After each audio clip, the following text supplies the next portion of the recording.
जब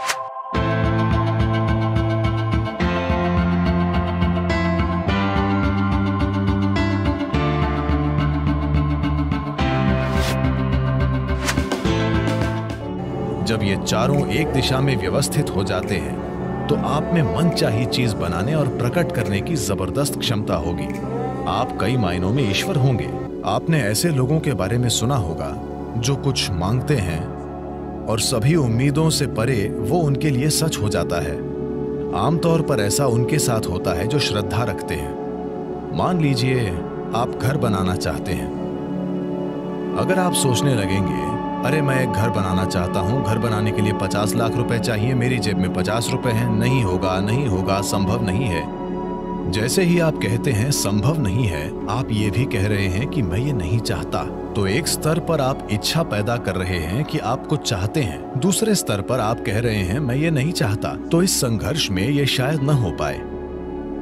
कोई इंसान जो किसी भगवान या मंदिर में या जिसमें भी श्रद्धा रखता है, जो सरल मन वाला है, श्रद्धा सिर्फ उन लोगों के लिए काम करती है जो सरल मन वाले हैं। सोचने वाले लोग जो बहुत अधिक सोचते हैं, उनके लिए ये कभी काम नहीं करती। एक छोटे बच्चे जैसा इंसान जिसे अपने ईश्वर या अपने मंदिर में या जिसमें भी एक सरल श्रद्धा है, वो मंदिर में जाकर कहता है, शिव जी मुझे एक घर चाहिए, मुझे नहीं पता कैसे, पर आपको ये करना होगा।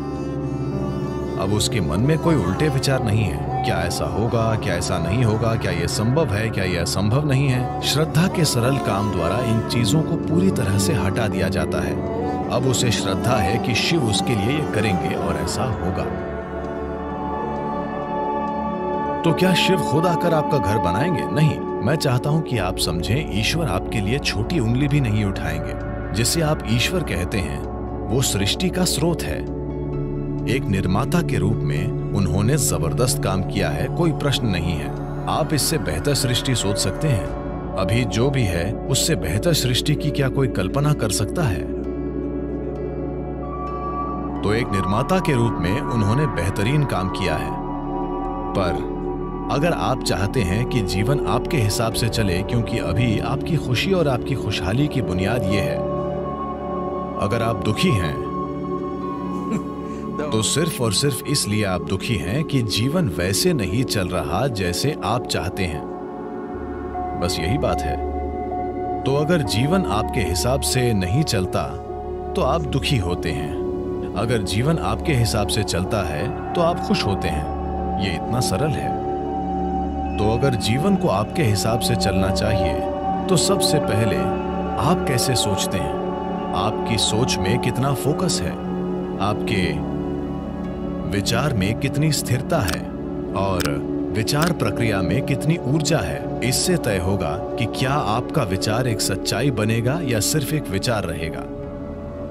ये इससे भी तय होगा कि आप उल्टे विचार बनाकर उस विचार के लिए रुकावट नहीं पैदा करते।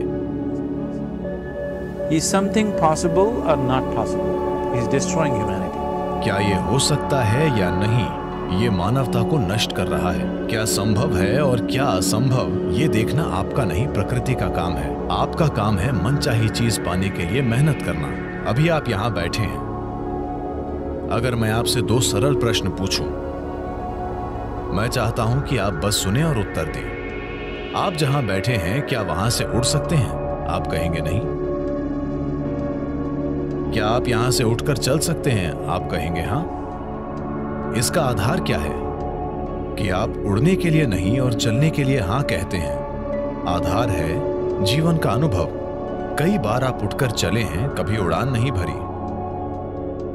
या दूसरे शब्दों में, आप जीवन के पिछले अनुभव को आधार बनाकर ये तय कर रहे हैं कि कुछ संभव है या नहीं। या दूसरे शब्दों में, आपने तय किया है कि अब तक जो नहीं हुआ वो भविष्य में आपके जीवन में नहीं हो सकता है। ये मानवता और मानवीय भावना का अपमान है। इस धरती पर जो अब तक नहीं हुआ वो कल हो सकता है। इंसान इसे कल एक सच्चाई बना सकते हैं। तो क्या संभव है और क्या असंभव, ये देखना आपका काम नहीं है, ये प्रकृति का काम है। प्रकृति तय करेगी। आप बस देखिए कि आप वाकई क्या चाहते हैं और उसके लिए मेहनत कीजिए। और अगर आपका विचार एक शक्तिशाली तरीके से तैयार होता है बिना किसी उल्टे विचारों के, कोई ऐसे उल्टे विचार न हो जिनसे विचार प्रक्रिया की तीव्रता कम हो जाए। सबसे पहली और महत्वपूर्ण बात यह है कि आपको स्पष्ट पता होना चाहिए कि आप वाकई क्या चाहते हैं। अगर आप नहीं जानते कि आप क्या चाहते हैं तो उसे बनाने का सवाल ही नहीं उठता। अगर आप ये देखें कि आप वाकई क्या चाहते हैं तो हर इंसान यही चाहता है। वो खुशी से जीना चाहता है, वो शांति से जीना चाहता है। In terms of its relationships, वो चाहता है कि उसके रिश्ते प्यार भरे हों, या दूसरे शब्दों में कहें तो कोई भी इंसान यही चाहता है कि वो अपने भीतर सुखी हो और उसके चारों ओर सुख हो। ये सुख अगर हमारे शरीर में होता है तो हम इसे सेहत या सुख कहते हैं। अगर ये हमारे मन में होता है तो हम इसे शांति और खुशी कहते हैं। अगर ये हमारी भावना में होता है तो हम प्यार और करुणा कहते हैं। अगर ये हमारी ऊर्जा में होता है तो हम इसे आनंद और परमानंद कहते हैं। यही एक इंसान की तलाश है। चाहे वो काम करने अपने ऑफिस जा रहा है, वो पैसा कमाना चाहता है, करियर बनाना चाहता है, परिवार बनाए, वो बार में बैठे या मंदिर में बैठे, वो तब भी उसी चीज की तलाश में है। भीतर सुख, चारों ओर सुख।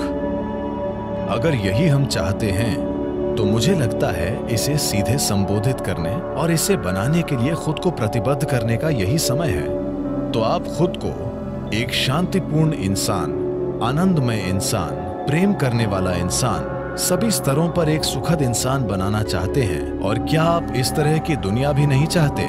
एक शांतिपूर्ण दुनिया, एक प्रेमपूर्ण दुनिया, एक आनंदमय दुनिया। नहीं नहीं, मुझे हरियाली चाहिए, मुझे भोजन चाहिए। आनंदित दुनिया से हमारा मतलब है कि हम जो भी चाहते थे वो हो गया। आप इसी की तलाश कर रहे हैं। तो आपको यही करने की जरूरत है कि अपने और अपने आसपास के लोगों के लिए एक शांतिपूर्ण, आनंदमय और प्रेमपूर्ण दुनिया बनाने के लिए प्रतिबद्ध हो जाएं। हर दिन सुबह अगर आप दिन की शुरुआत अपने मन में इस सरल सोच के साथ करें कि आज मैं जहां भी जाऊंगा एक शांतिपूर्ण, प्रेमपूर्ण और आनंदमय दुनिया बनाऊंगा। अगर आप दिन में 100 बार गिरते हैं तो क्या फर्क पड़ता है? एक प्रतिबद्ध आदमी के लिए विफलता जैसा कुछ नहीं होता।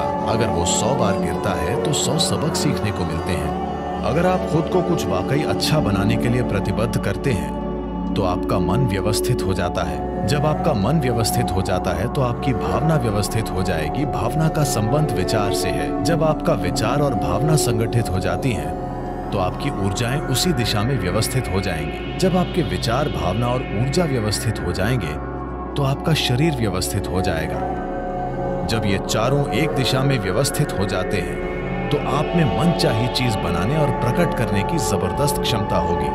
आप कई मायनों में ईश्वर होंगे।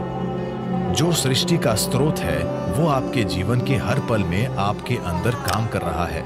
बात सिर्फ ये है, क्या आपने उस आयाम तक पहुंच बनाई है या नहीं?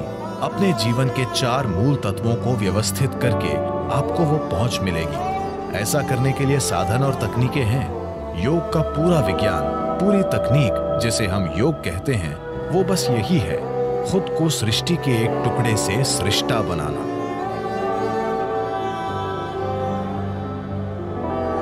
ये मेरी इच्छा और मेरा आशीर्वाद है कि दुनिया में हर इंसान को अपने भीतर सृजन के स्रोत तक पहुंच हो, ताकि वो रचनाकार की तरह यहाँ काम कर सके, न कि सिर्फ एक रचना के रूप।